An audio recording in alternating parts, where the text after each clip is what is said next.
In January when the first tornadoes came through. Wow. Well, we're wishing the best for you, your congregation, the city of LaGrange, also the city of West Point, where we are right now. This church, luckily, Bethlehem Baptist is still standing, but a lot of structures are not standing. We actually were down the street at another church where the church totally was just collapsed. The roof was totally collapsed. So lots of devastation. And of course, the rebuilding is really just starting. We're live in West Point. Bridget Spencer, Atlanta News First. All right, Bridget, thank you for that update there from West Point in Troup County. Now, making for an especially unnerving situation during all of this, we have learned 2 tigers got loose. Tigers. Atlanta News First reporter Rebekka Schramm is live in Pine Mountain with brand new information about this. Rebekka, tell us more.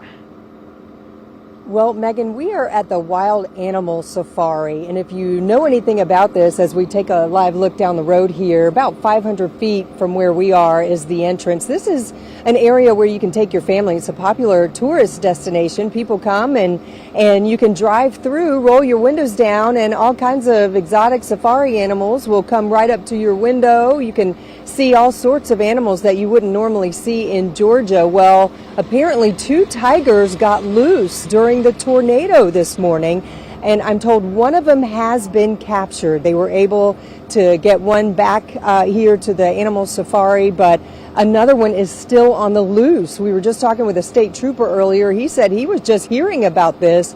He was just here to sort of keep the roads clear, make sure, because we've had some tornado damage in this area as well with trees across the roads. So he's just sort of positioning himself and had no idea that there was a tiger on the loose in the area until the car in front of us told him. So he seemed a little bit shocked by it. So far, no sightings of the tiger that we know of.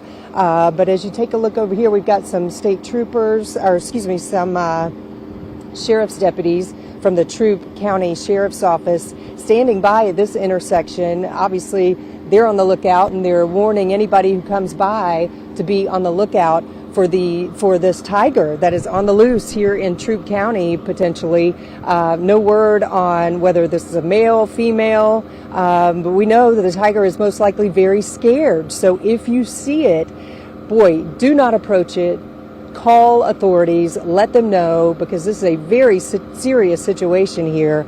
Again, we had 2 tigers that were on the loose, one of them captured, and now we have one still on the loose outside the Wild Safari Animal Adventure area here near Pine Mountain. So we'll send it back to you, but yeah, just a crazy day here as we try to gather our senses here after the tornado came through. Back to you. Yeah, Rebekka, it's almost unbelievable to talk about this. Folks are dealing with the aftermath of this massive storm, and this, like you said, is a very serious situation. All right, be safe and keep us updated on what you hear out there. And we do want to get an update now on the latest from officials right there in Troup County. Sergeant Stuart Smith with the Troup County Sheriff's Office joins me live from the County Emergency Management Agency offices. Sergeant Smith, good to see you. Thanks for giving us some time this morning. What are you learning about injuries, and are there any fatalities after this tornado? The good thing is we don't have any reports of any fatalities. We do have 2 to 3 injuries from the tornado. I can confirm right now, I was listening in to the other interview, the second tiger has been captured inside the park, and they are detaining it at this point. So both of those issues have been taken care of inside the Wild Animal Safari. So the second tiger has been captured. And I can also confirm we've got just initial estimates are 80 to 100 structures with damage. We also have approximately 20 to 30 structures that received very significant damage or were completely destroyed down in the West Point area. What are the challenges that first responders are having? Can they get to these structures? Can they get to people who need the help? So they are going door to door, structure to structure, and clearing those. Also, any calls that come into 911 for people trapped or structural damage, we're trying to check those as quick as we can. We are certainly greatly appreciative of the Georgia State Patrol that responded here, also LaGrange Police Department, West Point, and Hogansville Police Departments and their emergency services have been offered here. And of course the challenge is trying to get into these structures and check them with these other storm systems that are coming in, because at one point our teams down in the West Point area had to take shelter just about an hour ago as that second system came through. Challenges indeed. Now, do you believe there could be people trapped in homes? Is there even cell phone service for people to call out? So the one problem we're having here is that it appears Verizon cell phone service is either limited or totally inoperable right now. We have been in touch with them, and they are trying to fix the situation. But those that can call 911, we are asking them to do that. Or if they cannot call 911, if their Wi-Fi service or something works and they can message a friend or somebody to reach out to 911 here, certainly do that. But our teams are going structure to structure and checking those one at a time. What do people need to know if loved ones are watching right now and they can get a message? What do you want the people of Troup County to know? Right. So right now it is contained to the West Point area, but it does travel east toward the Meriwether County line. It's the southern part of Troup County. We're just trying to urge our citizens to stay off the roads, do not attempt to get down there and ride around or even come in to assist. Now's not the point for citizen volunteers. If we get to that point, we will certainly make that notification. But right now, again, we only have 2 to 3 injuries or minor injuries. We don't have any fatalities, but that could certainly change as our teams get in there and check these structures.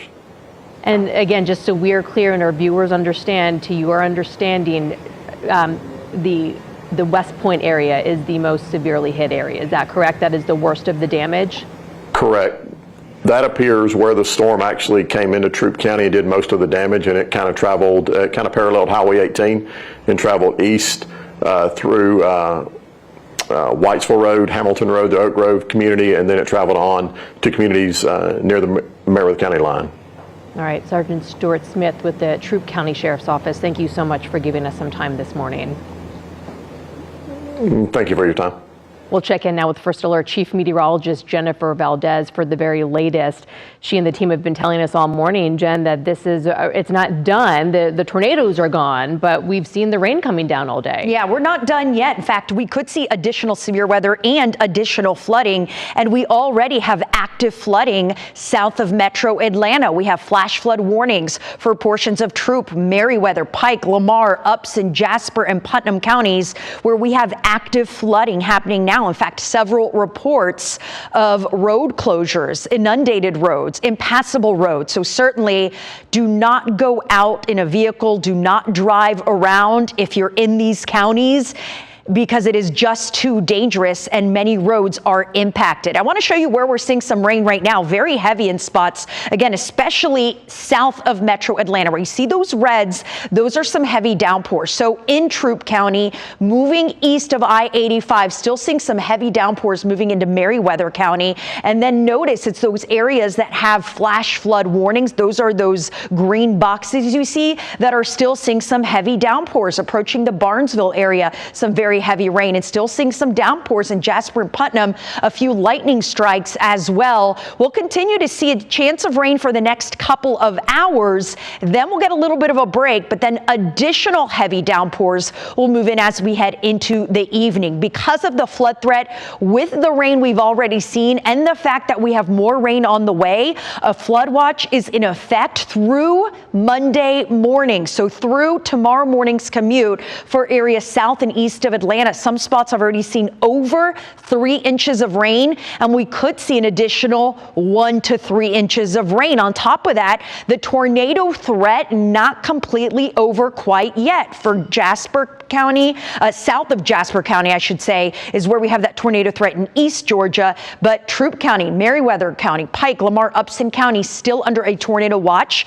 until 1 o'clock this afternoon. That means tornadoes are possible in these areas. I want to take you hour by hour because we did declare a first alert weather day for today for that threat of severe weather and additional heavy downpours and subsequent flooding that could be a result. The rain we see right now will continue for a couple more hours, but then as we head into the afternoon, notice we get a lull in the coverage. So by 3 o'clock, can't rule out a stray shower, but most areas will be dry at 3, 4, 5, 6 o'clock. Then as we head into the evening after sunset, we are going to see additional rain with the possibility of heavy downpours. And it looks like overnight tonight, after midnight, that is when we have another threat of severe weather, including strong damaging winds, large hail, heavy rain, and isolated tornadoes, a possibility again tonight. So this first alert weather day continues through tonight into tomorrow morning with the heaviest downpours after midnight into the overnight hours,